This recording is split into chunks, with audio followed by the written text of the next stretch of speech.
guys, so today I'm going to, whoa, I just realized there's probably a giant glare in my glasses.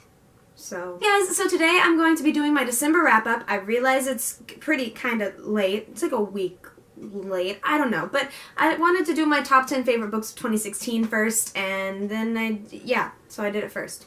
This conversation is going nowhere. So I read 7 books in the month of December. Turns out I didn't have to. So I read 7 books in the month of December to catch up with my 75 books reading goal, but turns out I didn't have to because I already read 75 books. I just forgot to put them on Goodreads.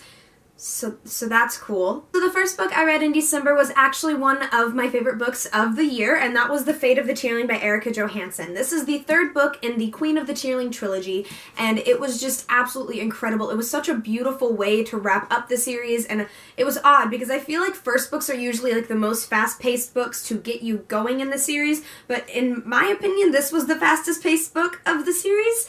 And I don't know, it just kind of caught me off guard because the other 2 had been mainly political intrigue, and while this one still did have political intrigue, it was a lot of like finally understanding parts of the world that we had never fully understood in the other 2 books.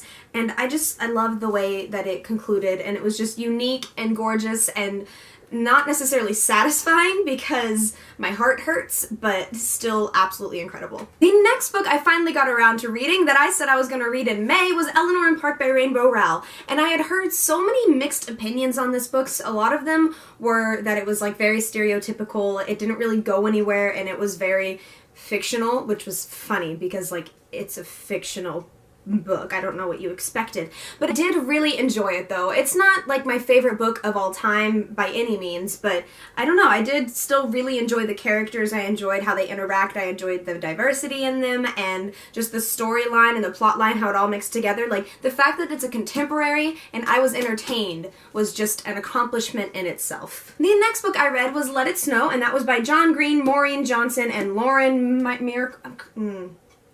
this book. I think my favorite story was by Maureen Johnson.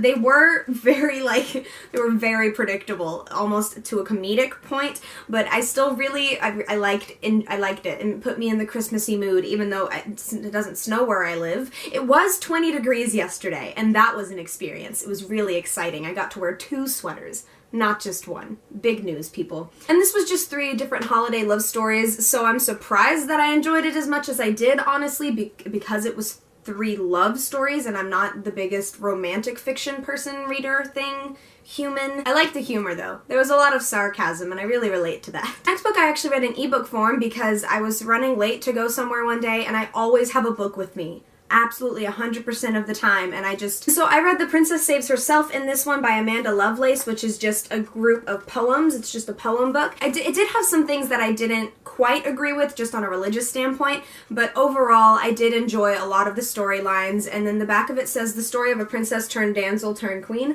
which I really enjoyed, so I just enjoyed like the women empowerment from this book. The next book I read was from the November Fairy Loot Box, and that was Nemesis by Anna Banks. I had never read Anna Banks' other series, and I don't know if I'm going to, but I did really love this book. Like, I was not expecting to love it as much as I did. I loved the characters and the storyline and the cliffhanger, and I cannot wait to see what happens in the next book. I'm really excited that Fairy Loot gave this book out, a book that I'm actually excited to continue the series. And this was just about a girl who is dating her nemesis. I'm sorry, that's not at all what it's about. What is in my eye? I know that, like, any spoilers are spoilers for a lot of people, and I fully agree, so like, even the basic explanation of this book would be a spoiler.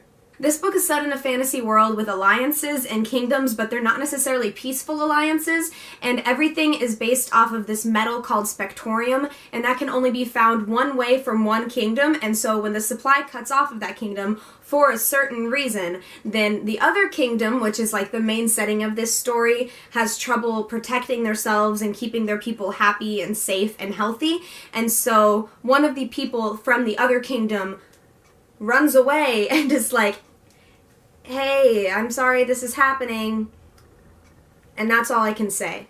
So just read it. It's really good. The next book I read I'm really excited about for the dorkiest reason, and that is because I read it when I was a child and I absolutely loved it, and then I had the idea of reading it again and I couldn't remember the name or the author. And let me tell you, when you go to Barnes & Noble and ask help for finding a book and you don't know the name or the author, they don't like you very much. But this one worker was really nice, and she like just sat there and Googled with me for a good 20 minutes, and then we finally found it, and that was Katie Kazoo's Switcheroo, and it's just a group of 3 Christmas stories, and it's like the easiest book to read in the world, but I really enjoyed it, and it just kind of brought back childhood memories of me reading this book every single Christmas, and I don't know. It was good. I don't know if you ever read Katie Kazoo when you were a kid, but basically she like turns into other people at the most inconvenient moments. And yeah, it was really Christmassy and fun. The last book that I read in 2016 was a group of holiday stories, and that is My True Love Gave to Me by 12 different authors. I lost like the sleeve of it, and I'm kind of stressing out because I don't know where else it would be. Like, I take the covers off of my books so they don't get hurt, but I always keep them on my bookshelf, and I don't know where it is. So, anyways. The difficult thing about 12 stories in this book is that it's only about 330 pages long, so a lot of the stories didn't get to get, like, full explanations of what was going on. So I would finish one, and I would be like, what the crap just happened? Like, I do not understand the point, or the plot line, or the like arc or anything. Like, I did not understand. And then some other ones I really enjoyed, and I'm wanting characters together even if I only read them for 30 pages. And let me tell you, that is some good writing right there. So those are all of the books that I read in 2016. I will have a January TBR up, even though it's almost halfway through January. But I just wanted to start off like the New year. I hope you enjoyed the video for today. I hope you had a wonderful 2016 reading year, and I hope you have an even better reading year in 2017, and I messed up my words right there, and we're gonna ignore it. So I hope you have a wonderful day, night, or whatever time it is, wherever you are, and thank you for watching. Found the cover.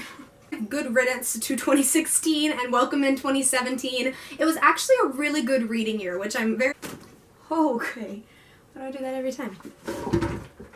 Oh, that was scary. Green, Morin, dancing, why can't I speaking? I want to be able to rest my arm on this, but I don't trust it. So let's just give the illusion that I am.